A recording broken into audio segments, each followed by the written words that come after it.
Hi, everyone, it's Mimi from Be Heard Empower Yourself. A little glitch in my throat today, but I'm sure you can hear me.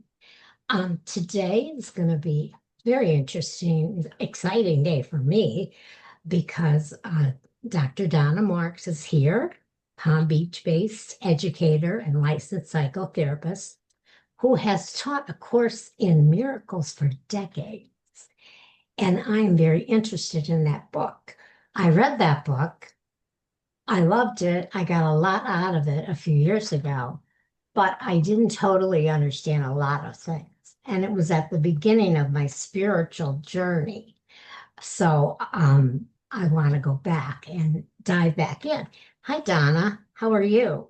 I'm doing very well. Thank you, Mimi. Yes. And Donna also has a lot of experience in addiction and mental health work, which I'm in recovery. God, I always forget. 34 years. 34 years. Sometimes I say, well, it's good I forget. Because some people count like the months, the days, or whatever. I just remember the year, 1991. That's all I have to remember. But Well, Dr. that's a wonderful accomplishment. It is for addiction. That's one of my demons. Like in my first book that I wrote, Raised by Wolves, Trapped by Demons. Well, first the demons were men. And then they drove me to the alcohol, and that became the demons. Uh-huh. Yeah. So it's a journey. It's a spiritual journey. And I always tell people, yes, that read my book and know me personally, and they are so upset because they know me. And the beginning of the book is kind of graphic and violent and domestic abuse and things. And they say, oh my God, I had to put your book down. I was crying. And then I picked it back up and you made me laugh. And I said, well, that's life. And That's right. at my age now, I realize that that journey had a reason, it had purpose because it led me to my mission in life, which I feel is to help people that are in situations like I was, you know, Yes. Yes. and I am doing that. So that's my little and mother. So, Donna, what drew you at first to read A Course in Miracles? Like, what made you read that book in the first Well, place? I'll tell you about that in a minute, but first I want to clarify something. Okay. You know, when we say we began our spiritual journey 10 years ago, 20 years, you began your spiritual journey the moment you were born. In fact, even before that, we probably choose, what we want to experience and how Yeah. we want to grow and evolve. So we're always on a spiritual journey. It It never just ends. doesn't feel like it when you're, in the darker part of the journey. When you forget, and that's what A Course in Miracles is about. It's to remind us of who and what truly are, Yes. which is loving, caring, giving, beautiful human beings, spiritual beings having a human experience. So that I just wanted to clarify that because I think it's very important for people to understand whether you know it or not, you're on a spiritual journey. And you don't Yes. have to embrace it. Yeah. It will not force itself upon you. But we're all on a This spiritual is journey and it keeps this, evolving. To, this to is answer true. your to answer your question, Mhm. I was new in recovery, and I said to my friend who was also new in recovery, I wish I could find a church that taught what Jesus taught. And she said, what do you mean? I said, well, he just taught three things: love God, love your neighbor, love yourself. And all this religion has made everything so complicated, and it's just not for me. Now, I have to say, the first time I went to an AA meeting, that was a church that I'd always look for. But I also wanted a little bit more. It's a very spiritual program, and it gives us all that we Yes. need. But I wanted more. And when I said that to her, she said, have you ever heard of A Course in Miracles? And I said, no, what is it? And she said, well, it's kind of like you're describing. It's supposed to be written by Jesus. And I haven't ever read it, she told me, but I think you would enjoy it. I said, well, where would I get that kind of a book? She said, I think they sell them right at the Unity Church. This is when the Unity Church was on Flagler here in West Palm Beach. Big Still church. on Flagler, different block. Yes, yes, yes, that is absolutely correct. Yeah. I went there the next day and asked for the book, got the book, started reading it, and I've been reading it ever since, almost every day. I read a page or two a day because you're right. It's written in such a way. How many times have you read a book and you go through it and then you forget everything it says? Yeah. So A Course in Miracles is written to make you have to think about it. You can't just read it and instantly understand it. It is deliberately written in a poetic type of prose at times. It's written in a way that sometimes it's very direct and clear, and Yeah. other times it's written in such a way that you have to do exactly what you said at the beginning of this podcast. What are Yes. they saying? What does this mean? We already have the information within us. Right. Everything that's in the book, we already know. So if we think about it, we will begin to resonate with what we're reading and we'll begin to understand it. Yeah. Yeah. But you have to study it. It's not a book that you pick up, read, and you're done. Right. That's why they have courses and programs and Yes. meetings. Yes. And I went to a couple of those meetings too. I couldn't find one in the daytime. Then I finally found one in the daytime, and it's right. I go to Unity, and it was right before church. So it was like, oh, that's too Perfect. much for me. No, I didn't go. It was like too much. Oh, So oh, okay. I'm not a morning person. And for me, just to get to 11 o'clock service, I'm the last one running up the aisle right before table. It's like, no, but anyway, I did go to the few of night courses and I enjoyed them. I know who he is. I'm thinking of his name. He was with one of our former pastors. Oh, who was the pastor? He was so popular. And he went to Miami. Yes, I can't think of his name. I know exactly. Very dynamic speaker. Yeah. Well, his friend did the course and it was Okay. wonderful. Well, so let's get back to this. The course says nothing real can be threatened. So, how do you interpret that in the context of everyday life, especially now these days? Well, I love those opening lines. Nothing real can be threatened. Nothing unreal exists, and herein lies the peace of God. Well, the only thing that's real is love. And if you have real love, we're always afraid of losing someone, losing a spouse, a boyfriend, a girlfriend, a partner. Uh, we're afraid of losing the love of our children, of our friends. And what the Course is saying right there, if it's real, it's not going anywhere. It may change form, and Yeah. sometimes love relationships do change form. Sometimes they turn from romantic into a deeper friendship that they reach levels of depth and love that they never reached on a romantic level. Yes. But whatever the form of the love, whether it's friendship or family or our spouses and partners, it's all about recognizing that whatever is real can't be threatened. And it also tells us the only thing that is real is that we are all love. We are all pure. We are all energy. We are all love. And that will never be threatened. And I couldn't get myself into that position of belief until I married my husband that I'm with now. And he's my third husband. And I always tell people, well, he's my third husband, but we're together 37 years. So it means it's Wonderful. those guys, not me. Yes. And I don't feel that what we have can be threatened.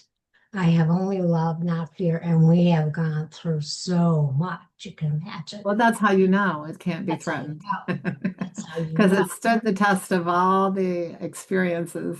Yeah, neither of Uh, us got in land. We stuck it out with everything. Um, but a lot of readers too struggle with the concept that the world is just an illusion. And how you teach the course. So how do you make sense of that teaching without dismissing like human suffering if the world is just an illusion? Well, that is a tricky question, and I think that what what the course teaches us is the real meaning of a miracle is when we change our perception. So we can look right now at all the strife and all the commotion and all the pain and suffering, or we can say transformation is messy. It's messy. See, And yes. so when I say I don't understand what this means, which is something that the course teaches, I Mhm. don't understand and I am open to looking at it differently, then Yeah. I can experience the miracle of maybe what I'm seeing. I'm not saying it's not happening. I'm just saying that I'm not seeing the whole huge picture of what's happening. And And why? therefore, I am limited. And my ego, which is the other part, based on pain and based on my past, which I project onto what's going on right now. If I don't like so and so, it's not because of so and so. It's because he or she reminds me of so and so back here. Well, So absolutely. Absolutely. so there's so many components here that really what's real is that this is one big beautiful planet, and we are here on this giant playground to love and share and play and laugh and produce our gifts. Yeah. But we get so sideways on things because the egos get involved Yeah. and we react to all those egos, and Right. then we see the illusion, then we live the Exactly. illusion rather And than the solution, which is always love. yeah, and sometimes it takes some maturity before you can get there. Because I can sit here now and say, oh, all that stuff happened so I could help people today. But when it was happening, I didn't see that as something that had to happen so something good could happen. Who would, you know? So, and I get the other things too, because I think I think my own mind, my own ego, that all these things that are going on in the world, as terrible as they are an upheaval of evil, an upheaval of what's wrong, so that the good can come out, if that makes any That would sense. be the silver lining, yes. Yeah, it's the silver lining. I say, whenever you get your house redone, it is a mess. It is a disaster, and you're angry and frustrated. And why isn't it done yet? Yes, And yes, you walk in, and the walls are all crumbled, and and the furniture's gone, and the floor's torn up, and there's holes in the wall. However, when you see the finished product, you're so glad for having gone through all of that. And transformation is messy because people resist it. it's And, resisting. there's always those forces of ego versus Holy Spirit. Yeah, And so that is never clean and simple and clear. no, and Our mission as students of the course, though, is to try to bring people into that consciousness. No matter how they're behaving, they're actually loving spiritual beings. And yes, to get past that evil veil or that facade, that just understand they're living in their ego yeah, and that's it. and they're I suffering in was their ego. I was brought up Catholic, and the Catholic is very black and white. There's no gray, you know, as far as I ever saw growing up in Catholicism. And I remember when I went to college at the University of Scranton, it was a Jesuit school. And the Jesuits with the Catholic religion are sort of the rebels. Okay. Yes. Yes, I love that because they say, there is a gray area. If a man is starving and his kids are starving and he steals a loaf of bread, that is not a sin. Oh, my heavens. I couldn't believe I was hearing that. But I But don't think, that I'm going to stop right there. I don't think there's anything in the commandments about thou shalt not steal. yes, there is. This Ten Commandments says thou shalt not steal. It Oh, it says is in there. it isn't. Yeah. Oh, Yeah. So they I have know to. you're not supposed to covet. I didn't realize there was, No, no, no, because it's stealings in there. I'll look it up later. You look it up and let me know. But okay. I'm 99.9 sure.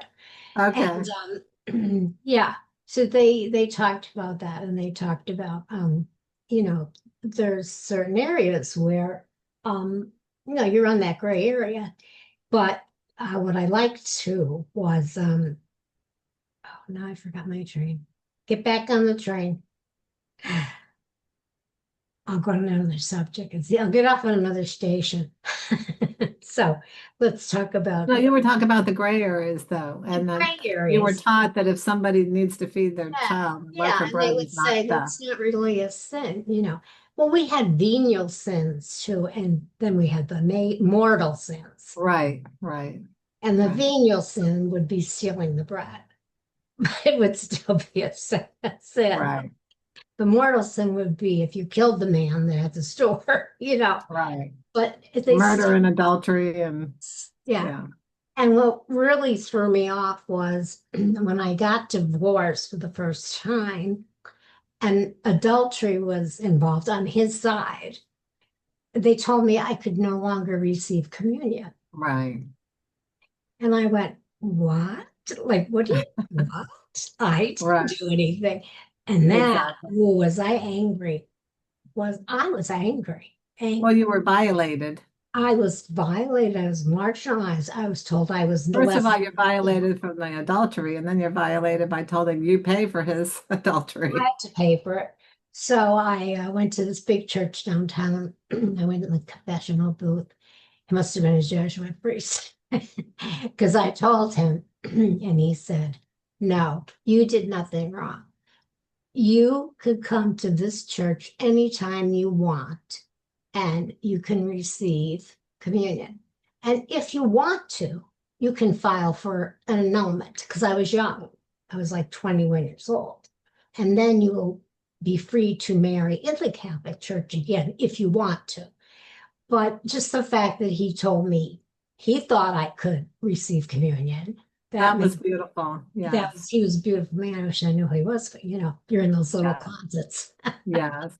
You know, the nice thing about one of the things the course teaches is it says, I'm under no laws but God's laws. And that priest was obviously divinely guided by God's laws and not man's laws. Yes, and But there's nothing in the Bible and commandments about taking communion. That was something that Jesus started. exactly, exactly. Yes. The New And to Testament, remember him, to remember that we are, no matter what we've been through, we can forgive. that's my next thing. So forgiveness, tough one.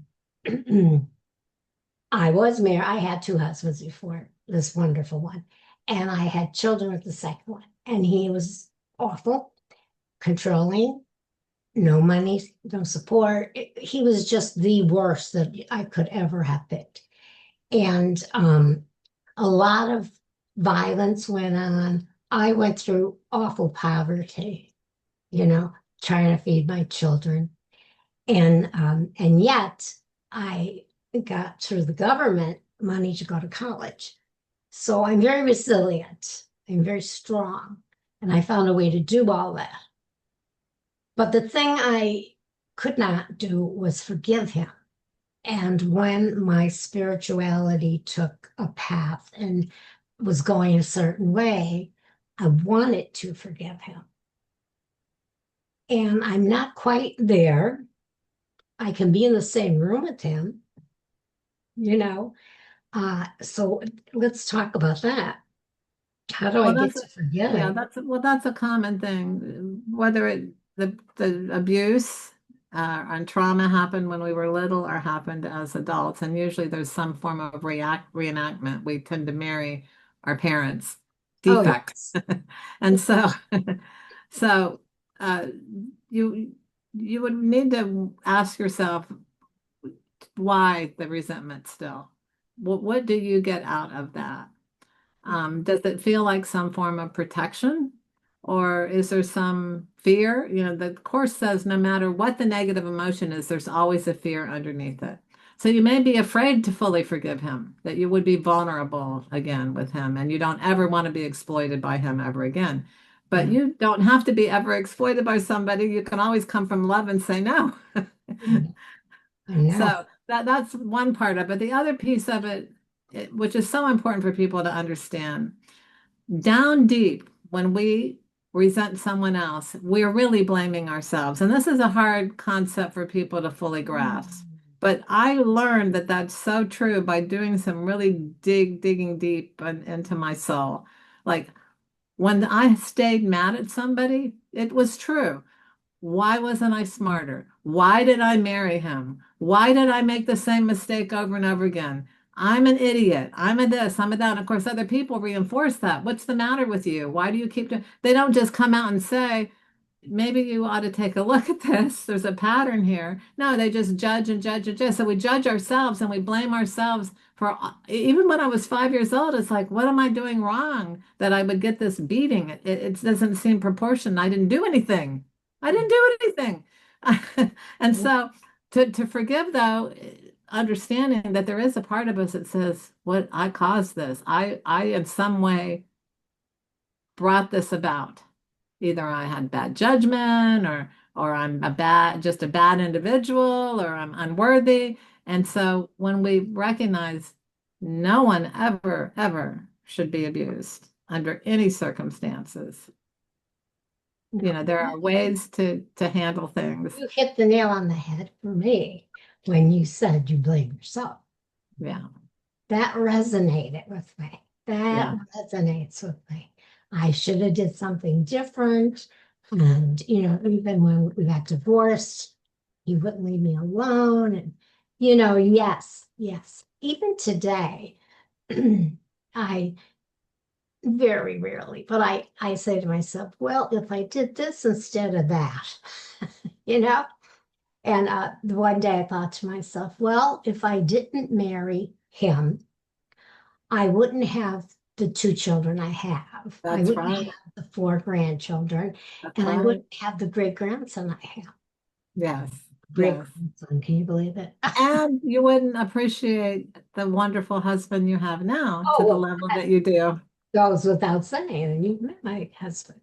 So, And didn't you grow as a result of being oh, with him? oh, yes, yes. And we actually helped each other grow because we were both alcoholics when we were together. And I stopped first, and he stopped for me. He came up Which to do. husband? Hmm? Number one, number two, or number three? Who Oh, stopped Jerry, drinking? the one I have now forever. Okay, okay. My Yeah. 4 decades But of I'm saying even the pain and suffering you went through, you grew. You went to I did. college, you Yes, figured it out, you yes, took yourself out of the victim role into the empowered role. yeah. Even the And addiction. and if that marriage would have been so comfortable, you may not have done that. Yeah, and that's what got me because my present marriage was wonderful, everything was wonderful, but I was getting depressed and I had a car accident and pain pills were involved. Do not Mm. drink with alcohol. Ego says they don't mean me. And there was no intervention. I knew I had to go somewhere. I was not in good shape mentally, and I went. But the funny part for me now is that he said, I quit drinking for you, honey. I'm not an alcoholic, but I'm just going to quit drinking. Whatever. Okay, honey, but we owned a bar. And I said, well, that's lovely, but we have to sell the bar. And he said, I was at Margaret 5 days at the time. He said, what did they do to you in 5 days? Oh, I that's said, hilarious. it was hilarious because I had to be medically detoxed. Oh, I oh, had a very high tolerance. And I oh, really goodness. someone else should have died with what I was doing. And when I cleared my mind, they gave me the big book and I started reading it and it was amazing. It was like, Yeah. you It's a know, wonderful, wonderful book. the big book, Course in Miracles, they have very similar messages in them. Oh, absolutely. Spiritual truth is spiritual truth. And the Exactly. solutions are very similar. Like both say, what are your fears and choose love instead. And Exactly. it's fantastic. The 12-step books, and there's many, but the message is the same in all of them. They're all taken from the Alcoholics Anonymous Yes. format. Yeah, they But all strike. of them, that's the beginning of the journey. And then the Course in Miracles is like that 11th step of, having had a spiritual awakening. We Exactly. carry this because we're already spiritual, but we're reawakened to the fact that we are spiritual. And then we can, I think A Course in Miracles is a wonderful adjunct to that working those steps and then being at the end of Yes, the yeah. steps. But eventually he gave in to the fact. It took him a while, but that's okay. He's sober. And I always let him know that I'm 5 days more sober. Cute, cute. Anyway, I'll tell you what I wanted to say too about briefly on AA. Everybody talks about the big book and it's wonderful, but when I sponsored back in Pennsylvania, I read the 12 and 12. Bill Wilson wrote that later. Mm-hmm.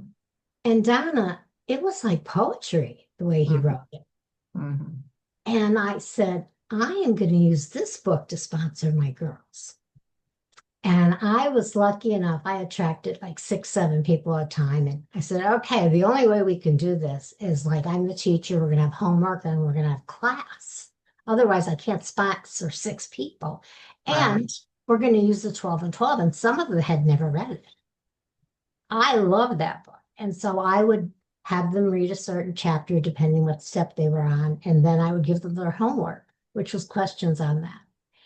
So the reason I'm telling you this, and this is how love and life works. I'm down in Florida now 22 years, and one of the women I sponsored from day one, she was new, has almost as much time as I have. She's 30 years, and she is a sponsor. And 2 other girls, the same story. She tells me, we still use your homework. Oh, beautiful. I mean, I got chills when you told me that. Yes. That we use your format. We meet and we kept our homework and copied it. And oh, I was thrilled. That's a beautiful story. So it comes back to you in little things like that, you know? I was so happy to hear that. So the course claims fear is learned and love is our natural state, which we were talking about. So I think, and we also talked about this, that people that have lived through trauma find that harder to believe. And I have lived through many traumas, and I found that hard to believe, 30 years ago, and I had to keep going on that journey, putting one foot in front of the other and always trying to make the right decisions. Sometimes I did not, sometimes I did. But what's like the one simple practice from the course that anyone could start using today? Just one thing that they could do. Well, the first thing is that whenever I'm upset, I'm not upset for the reason that I think. Mm, That's one of the lessons. yeah. And to really understand that underneath all discontent, unrest, anger, any negative emotion, whether it's guilt or anger, which are the two predominant ones, Yeah. underneath all negative emotions is fear. So when we can look at that, like, what am I really afraid of here? Is it affecting me directly? I Mhm. mean, am I looking out there and getting all upset about what's going on out there? But is it happening here and now? Because there are things I can facilitate love, and there's things that I can't. And I can't get on a plane and go to Iran and try to resolve anything over there without endangering my life. Exactly. So if I'm just throwing that out as an I know. example of what we're watching right now. But I can be an instrument of love and peace in my own home Yeah. with my friends. And when we get into those conflicts, to approach them from a place of love and not guilt and anger. That's the most important thing, just bringing it down to the simplest element. Because when we can do that with our own immediates, then we are called upon to help more people and Exactly. more people and more people. That's so true. A couple days ago, I had a podcast with a man called, his name was David Cunningham, and he wrote a book. I think it's called Love is the Eternal Footprint, something like that. but you know how people say with the ecology, you know, live green, is your footprint, are you leaving it? Well, he says leave Yes. a love imprint, okay? Yes. This man wrote this book and sent it to every member of Congress. The Senate and congressmen all got a copy of his book. And he called every single one of them, and included the president, by the way, and the vice president, and called to make appointments with him. And next month, he's traveling to Washington to see people he's made appointments with. That blew my mind. That's so cool. Well, that's what I mean. Once you get the message and your own immediate, then you're called upon There to, it is. There's an yeah, example of yes, focusing on love, not fear. And right. he thinks that this is what he needs to do. I admire him very much. That's incredible. What a great story. Yes, and I said I have to have you back because I want to hear what senators actually sat down with you. You know, Yes, that really blew my mind. So, yes, um, you lived a lot of the things that we talked about, and you had to learn too the hard way about choosing love over fear and everything. And sometimes, though, your ego can be very loud and persistent. I don't mean you, I mean me or oh, anyone. mine can too. Yes. Let's be honest and Let's real. be honest. And I find, and this is like having a therapy session right now for me. I always tell people, oh, I don't cry at sad movies. I don't cry. I'm not a crier. My husband does. Okay. But if I am very angry or very frustrated, I cry. And I'm understanding a little better. Guess what that is? Fear. Yes, well, the fear of it's more socially acceptable to be sad than to be Yes. angry. Yeah. Yes. But if you can say, what am I afraid of Yeah. underneath that, Yeah. then you can shine the light on it and come onto the solution rather than the problem. Yeah. Because I was, why do you only cry when you're angry or really frustrated? Like, I had a perfect, perfect plan for a certain boardroom and they didn't go that way. And I couldn't believe it. I was so angry. And not in front of them, but when I got home, I was very angry. So And so you had a perfect plan for a certain what? bored. A board of B-O-R-D. directors? Yes, yes. Yeah, well, that'll trigger everybody because then there's the whole dysfunctional family all over again. I was on two boards at the time. I was on the Unity board and I was on the Golden Lakes Love and Action board, which helps our people. And I was new. I was a newbie on both of them too. That's the other thing. They don't like people coming in the door and they're new and they're going to come up with stuff. That's it's Asking questions that they don't want to answer. right. Yeah, like why don't we vote on these things? Why you can't? Right. Oh, it was fun. So what I finally had to do, because it was bothering me a little too much, I don't need the stress. The same day, I wrote a letter of resignation to both boards. Day. I felt so free, do what you want, don't, and so sometimes, and that's ego too. I mean, I thought I was right, and maybe I was right.